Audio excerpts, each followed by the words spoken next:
Dear friends, brother and sister, मैं आज पुनः आपके सामने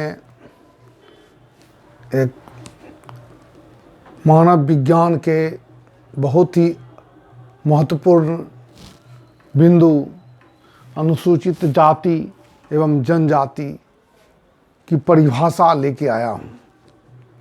भारतीय संविधान के अंतर्गत अनुसूचित जाति एवं जनजाति को किस रूप में क्या कहा जाता है और उसे कौन सी स्थिति प्राप्त है और उनकी किन विशेषताओं के आधार पर उन्हें भारतीय संविधान के अंतर्गत एक अनुसूची का रूप दिया गया है, उसे अनुसूचित जाति अथवा जनजाति के रूप में किस प्रकार से उसे कहा जाता है, कौन सा परिभाषा है, इसी विषय बिंदु को लेकर मैं आया हूँ।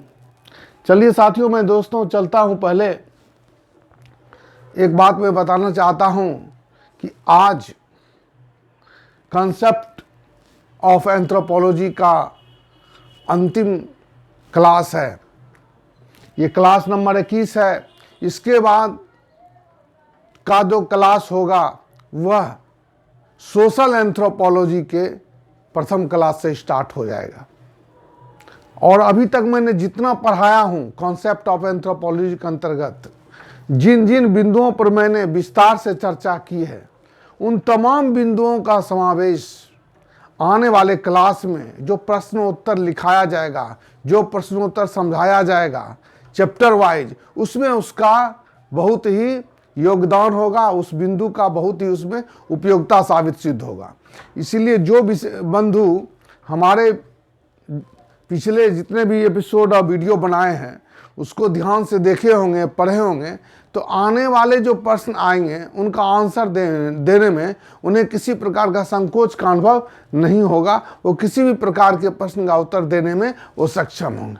चलिए बिंदु कर चलते हैं। छोटा सा बिंदु है, उसको फिर से एक बार रिवीजन कर देते हैं। बहुत अच्छी चीज़ है ये, इसमें इसका हर जगह पे उपयोग है, इसलिए मैं एक बार पुनः इसको बहुत अच्छे से भारतीय संविधान के अंतर्गत इसके बारे में कहा गया, क्या कहा गया है, किस प्रकार का परिभाषा है, इस बारे में थोड़ा सा हम चर्चा कर देते हैं। चलिए क्लास 21 के अंतर्गत मैंने लिखा हूँ यहाँ पे, schedule caste and schedule tribe under Indian constitution, भारतीय संविधान के अंतर्गत अनुसूचित जाति एवं जनजाति। चलिए हम परिभाषित करते हैं, अनुसूचित जाति से स्टार्ट करते हैं कि अनुसूचित जाति क्या है। साथियों, मैंने यहाँ पर एक बिंदु है कि अनुसूचित जाति के पहले जाति के पहले अनुसूचित लिखा हुआ है। इसका क्या मीनिंग है? अनुसूचित मतलब होता है शेड्यूल। भारत में जैसा कि हम लोग जानते हैं कि यहाँ पे प्रारंभ से ही वर्ण व्यवस्था का प्रावधान रहा है, ब्राह्मण, क्षत्रिय, वैश्य एवं शूद्र का प्रावधान रहा है। ऐसी परिस्थिति में देश जब आज़ाद हो गया तो वर्ण व्यवस्था तो रहा नहीं। तो ऐसी स्थिति में जो समाज के दबे कुचले वर्ग के लोग थे, पूरे देश के में जो भी थे, जो भी जिस प्रकार की जातियां थी, खासकर वैसी जाति जो अछूत की श्रेणी में था, जो अनटचेबल था, उन तमाम प्रकार का जातियों का एक सूची बनाया गया और भारतीय संविधान के अंतर्गत एक शेड्यूल बना करके उन तमाम जातियों को एक शेड्यूल में लाया गया। इसलिए उन तमाम जातियों को अनुसूचित जाति के नाम से जाना जाता है। अनुसूचित जाति में प्रायः वैसे तमाम जातियों का समावेश किया गया भारत के, जो किसी न किसी रूप में अछूतवाद की संभावना से ग्रसित थे। जैसे चमार जाति, उसमें अछूत का उसमें ये पाया जाता है, लोग उसे अछूत मानते हैं। धोबी वो अछूत मानते हैं, पासी उनको अछूत मानते हैं।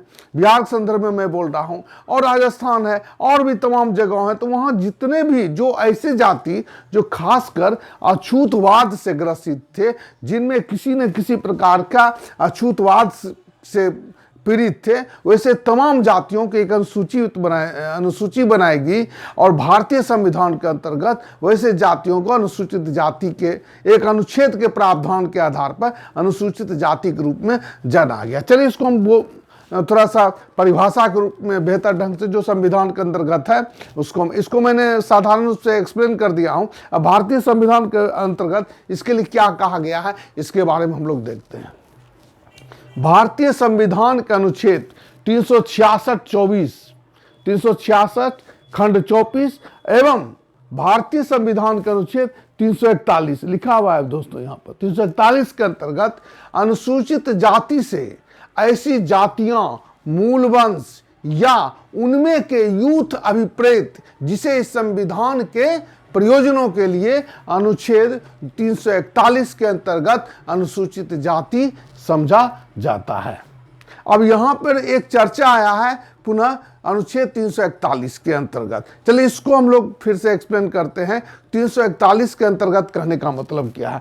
341 के अधीन राष्ट्रपति किसी राज्य अथवा संघ राज क्षेत्र के राज्यपाल से परामर्श के पश्चात लोक अधिसूचना पब्लिक नोटिफिकेशन के द्वारा उन जाति या मूल वंश या उनमें के यूथों को भी निर्दिष्ट करेगा जिन्हें इस संविधान के प्रयोजन के लिए यथास्थिति उस राज्य या संघ राज क्षेत्र के संबंध में अनुसूचित जाति समझा जाएगा।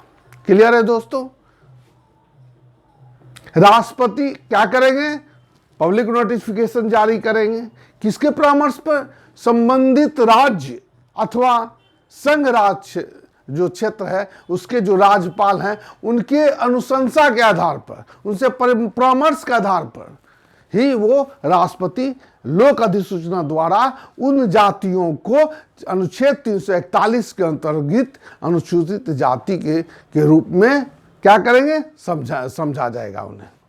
अब यहाँ पर दोस्तों है कि मैंने पहले ही कहा है कि अनुसूचित जाति में प्रायः उन जातियों का समावेश किया गया है प्रत्येक राज्य, संघ राज क्षेत्र या राज्य हो तो जहाँ पे वो किसी न किसी रूप में अनटचेबिलिटी से ग्रसित थे, उन्हें अनुसूचित जाति के अंतर्गत भारतीय संविधान का अनुच्छेद 341 के अंतर्गत अनुसूचित जाति के रूप में मान्यता प्रदान की गई है। बस इतना ही है, शेड्यूल कास्ट का ये संवैधानिक परिभाषा है।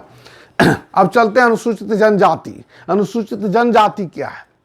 भारतीय संविधान के अंतर्गत अनुसूचित जनजाति का क्या स्थिति है, संवैधानिक स्थिति है, परिभाषा की क्या स्थिति है? तो अनुसूचित जनजाति के संबंध में 3 बातें हैं। पहला तो है आदिवासी समूह। जब देश आज़ाद नहीं था तो आज़ादी बहुत प्रारंभिक अवस्था में वे आदिवासी समूह के रूप में जाने जाते थे। बाद में उन्हें ट्राइब का नाम दिया गया, जनजाति के रूप में जाना गया। पुनः देश आज़ाद के बाद, देश के आज़ादी के बाद, है ना, संविधान के अंतर्गत एक अनुसूचित जाति के रूप में उनको निरूपित किया गया, उनकी पहचान स्थापित की गई। तो अनुसूचित जनजाति क्या है? तो भारतीय संविधान के अनुच्छेद 366 एवं खंड 25 के अनुसार इधर क्या था? अनुच्छेद 366 खंड 24। लेकिन अनुसूचित जनजाति में क्या है? अनुच्छेद 366 खंड 25 के अनुसार अनुसूचित जनजातियों से ऐसी जनजाति अथवा जनजाति समुदाय या जनजाति समुदाय के भाग या उनमें के यूथ अभिप्रेत है जिन्हें इस संविधान के लिए, इस प्रयोजन के लिए अनुच्छेद 342 के अंतर्गत अनुसूचित जनजाति समझा जाता है।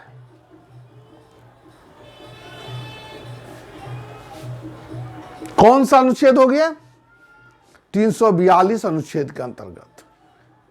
अब इसको एक्सप्लेन करते हैं। 342 अनुच्छेद किस रूप में आया है? तो संविधान का अनुच्छेद 342 के अंतर्गत राष्ट्रपति संबंधित राज्य अथवा संघ शासित प्रदेश के राज्यपाल से परामर्श के पश्चात क्या करता है? पुनः लोक अधिसूचना द्वारा उन जाति समुदाय को जनजाति समुदाय को अनुसूचित जनजाति के रूप में क्या करता है? घोषित करता है अथवा निर्देशित करते हैं। दोनों स्थिति में, यहां पर हम लोग देख रहे हैं दोस्तों, दोनों स्थिति में, अनुसूचित शेड्यूल कास्ट की स्थिति में, शेड्यूल ट्राइब की स्थिति में भी क्या करते हैं? राष्ट्रपति नोटिफिकेशन जारी करते हैं, पब्लिक नोटिफिकेशन जारी करते हैं, लोक अधिसूचना जारी करते हैं। किसके परामर्श पर करते हैं? संबंधित राज्य के अथवा संघ शासित प्रदेश के परामर्श के आधार पर पब्लिक नोटिफिकेशन जारी कर उन्हें अनुसूचित जाति अथवा जनजाति के रूप में घोषित अथवा निर्देशित करते हैं। तो अब अनुसूचित जनजाति की स्थिति में एक बातें गौर करने लायक, कुछ स्पेशल प्रावधान है दोस्तों इसके लिए।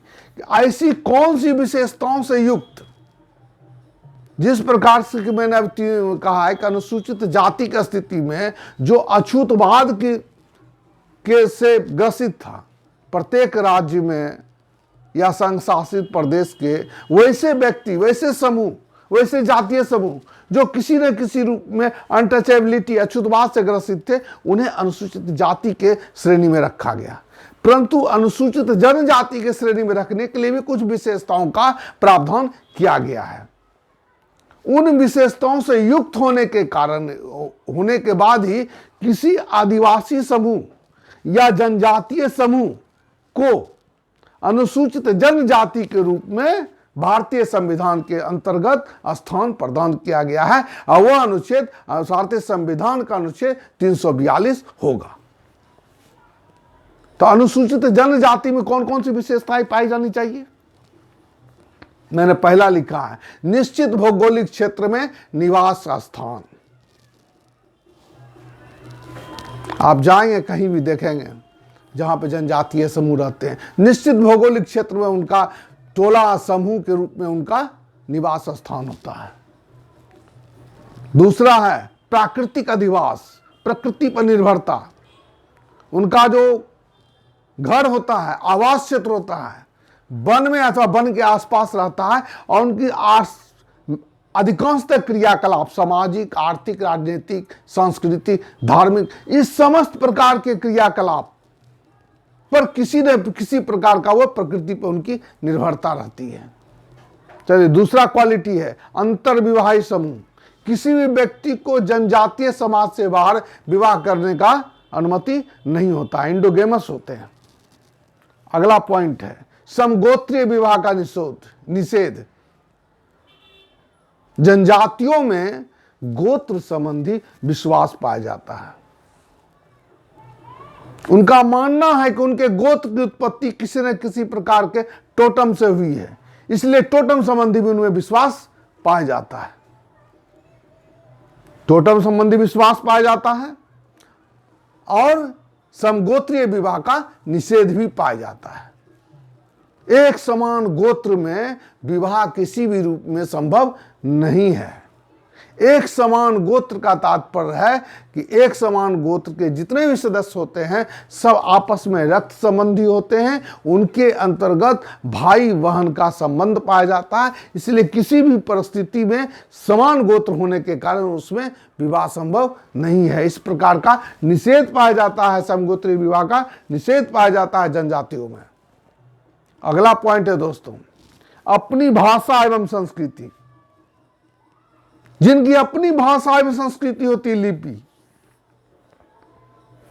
आप संथाल जनजाति में देख रहे हैं, मुंडा जनजाति में जा रहे हैं, उनकी अपनी भाषा है। संथाल जनजाति की भाषा क्या है? ओलचिकी है। उनके लिपि का आविष्कार किया गया था रघुनाथ मुर्मू के द्वारा। संथाली भाषा है और उनका लिपि ओलचिकी है।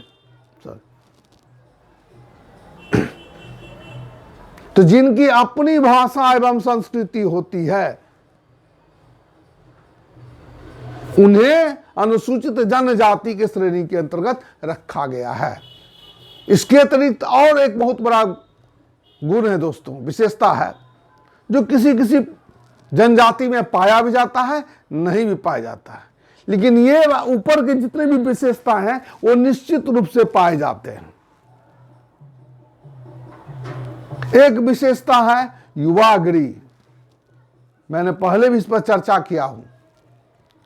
युवागिरी जनजातीय समाज की महान सामाजिक सांस्कृतिक संस्था है, जो उसके सामाजिक अंग की एक अनुपम विशेषता के रूप में पाई जाती है। यह जनजातीय समाज की बहुत ही अनुपम विशेषता है, जिसमें उनके सदस्यों को किसी न किसी रूप में युवागिरी का सदस्य होना अनिवार्य होता है, और यह सदस्यता उसके विवाह होने तक बनी रहती है।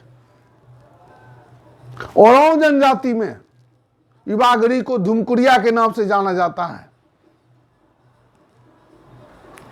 इसमें प्राय 5 से 6 वर्ष की उम्र में उसकी सदस्यता ग्रहण कर ली जाती है। लड़का के लिए अलग विवाह गृह पाया जाता है, लड़की के लिए अलग विवाह गृह पाया जाता है। यूथ डॉर्मेट्री के नाम से जाना जाता है। इसकी सिंपल सी परिभाषा है महान सामाजिक सांस्कृतिक संस्था। तो ये मैंने देखा, आपने देखा अभी 1 2 3 4 5 6 7, ये 7 प्रकार की क्वालिटी है। ये 7 प्रकार की क्वालिटी जिसमें पाया जाता है, जिस आदिवासी समूह में पाया जाता है उसे जनजाति माना जाएगा, और उन जनजातियों को भारतीय संविधान के अंतर्गत शेड्यूल कर किए जाने के पश्चात वह अनुसूचित जनजाति का सदस्य माना जाएगा। और यह तमाम प्रक्रिया भारतीय संविधान का अनुच्छेद 366 के खंड 25 एवं भारतीय संविधान का अनुच्छेद 342 के अधीन होगा। राष्ट्रपति के द्वारा नोटिफिकेशन होगा और उन्हें अनुसूचित जाति जनजाति का सदस्य मान लिया जाएगा। चलिए दोस्तों, ये छोटा सा एक क्लास था जिसमें मैंने, चूँकि इनका इस चीज़ों का बहुत सारा उपयोग है आगे के क्लास में। अब मैं आगे जो है सो प्रयास करूंगा कि ये सोशल एंथ्रोपोलॉजी में स्टार्ट करने जा रहा हूं। आप लोग एक भी वीडियो को छोड़े नहीं, आप लोग उनको पूरा देखें, समझें, लाइक करें, सब्सक्राइब करें, शेयर करें, ताकि और भी जितने स्टूडेंट हैं उनको फ़ायदा हो। मैं पूर्ण रूप से जो बिहार लोक सेवा आयोग या जेपीएससी का जो सिलेबस है उस सिलेबस से संबंधित जो भी पॉइंट हैं मैंने उनको विस्तार पूर्वक ये कॉन्सेप्ट ऑफ एंथ्रोपोलॉजी के अंतर्गत मैं दे दिया हूँ।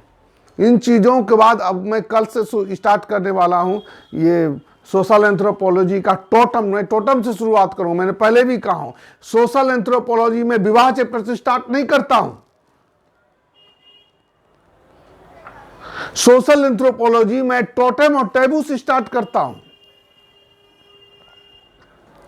तो यहां चलेंगे, टोटम की से स्टार्ट करेंगे। सोशल एंथ्रोपोलॉजी का पार्ट 1 टोटेम और टोटेइज्म, टोटम एवं टोटमवाद। एक कंप्लीट क्वेश्चन आता है, मैं टोटम से शुरू करूंगा, पार्ट 1 कहलाएगा ये।